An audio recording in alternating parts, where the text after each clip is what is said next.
Hey consumers, welcome back to Amateur Consumption. I'm Isaac. And I'm Mary. This week on Versus, it's going to look a little different. We're going to take a look at Syrah. So we originally bought the Charles Shaw Shiraz, little tongue twister.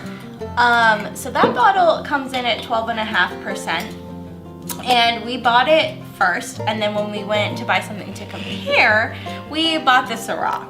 So we were thinking in our head that this bottle was a Syrah, but it's a Shiraz.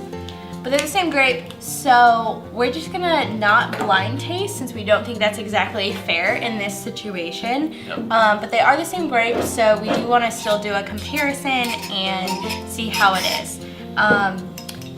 The Syrah bottle is also from California, from the Santa Barbara County area, but it does come in at a higher alcohol content. So we'll have to see if we can tell the difference, or if we can tell the difference in quality, those types of things. I think this is a good starting point into which wine might be better. Yeah. This is the Charles Shaw, and this is the Zaca Mesa. So the Zaca Mesa we got for $18 at our local wine shop. So this is a little bit on the pricier side for what we normally compare. And then the Charles Shaw was obviously the $2.99 price point. So I'm gonna pour the Charles Shaw in the stemless glass. The color looks really nice at first glance. Well, for me, Shiraz or Syrah isn't my number one. Yeah, that's gonna be dope. Isn't my favorite grape, and so to begin with, I'm thinking, man, Charles Shaw might actually produce something here that probably isn't indicative of what Shiraz and Syrah are, but I might like it anyway. Yeah, it's interesting. I'd be interested to learn a little bit more about these two bottles and what actually makes the Charles Shaw a Shiraz versus a Syrah. Since the place where they're grown typically is what, from what I understand, changes that. Agreed. All right, so Mary's gonna start with the Zaca Mesa, and I'm gonna start with the Charles Shaw. So the Zaca Mesa has a really nice dark purpley red color. It's pretty opaque, so it should be at least medium bodied based on that. The Charles Shaw is a little bit lighter in color. It's like a ruby red. There's a little bit of purple around the edges, but it's kind of dull. It doesn't stand out. Smell-wise, this has a lot of ripe fruit, a little bit of dark fruit as well. Smell-wise, this kind of smells like a trash can. Oh no. Not great. Not excited. Oh, it just smells rotten. Oh no. Not excited. Sorry. I also smell a little bit of black pepper in here. There is a little bit of that spiciness. So I'm excited to taste it. All right, you taste that. I'll taste Charles Shaw. It's very good. You definitely get the black pepper in there, which is really nice at balancing out the fruitiness and jamminess of the rest of it. It's definitely a little bit tannin heavy. I feel my mouth drying out a little bit more than some other wines, and you can definitely feel a little bit of the alcohol content as well.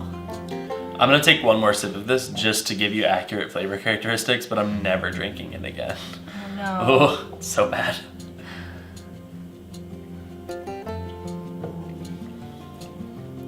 It tastes like a sweet, terrible Syrah. There's sweetness at the front, there's tannin at the back.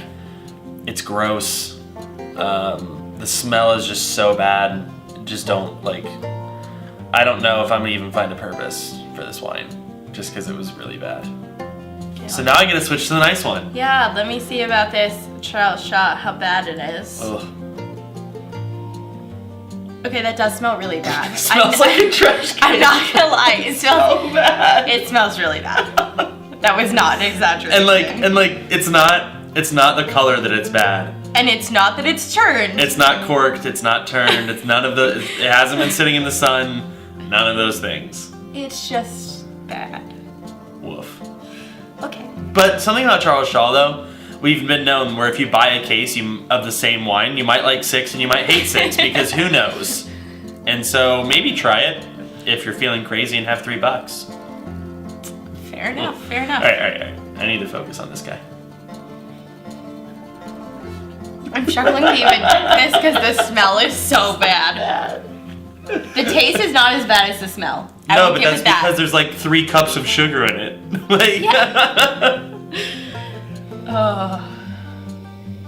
oh, this is just like smells like clean, crisp, and refreshing. This smells great. I feel like for me, this kind of tastes like it was like just produced in their own valley. Like I feel like they took something really special. Old. It tastes old world to me. Yet it was made in. Yeah, it was made in California. Yeah. But I'm wondering if there's. It says. If it's old world style or something, because like I'm an old world. We're both old world people. It sounds like they are taking some older vines. Okay. And mixing them with newer vines. This wine is really great. It holds a lot of really good notes in the taste. Yeah. The body is right where I want it, right medium bodied. You still have tannins in there, but it's not something like you could drink where you need meat. You could definitely just drink a glass of this and enjoy it. For sure. I really like this wine a lot. Yeah. What would we give the Charles Shaw? A 1? I think it's probably the worst 2-buck chuck I think we've had. Definitely the worst.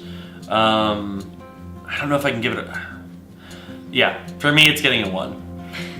I didn't want to. I wanted to be nice. For me it's getting a 1. It's that bad. It's really bad. Yeah, just based on the smell too, like I don't even know that I would want to use it for cooking. Nope. Because a lot of times the cheaper wine, you might open it and you're like, I'm not really feeling this taste. Let me make a big pot roast and use a cup of it at least. Yeah. This is not that. No. This is the kind of wine where you share it with your friends and tell if they like wine or not. Because if they say this is good, it's all subjective, and I'm glad you can drink all of it. I'll actually give you the rest of it and you can do what you want with it. But take it home. It also just gives you an idea of kind of what they've tasted, so we'll see how that works out tomorrow. Yeah.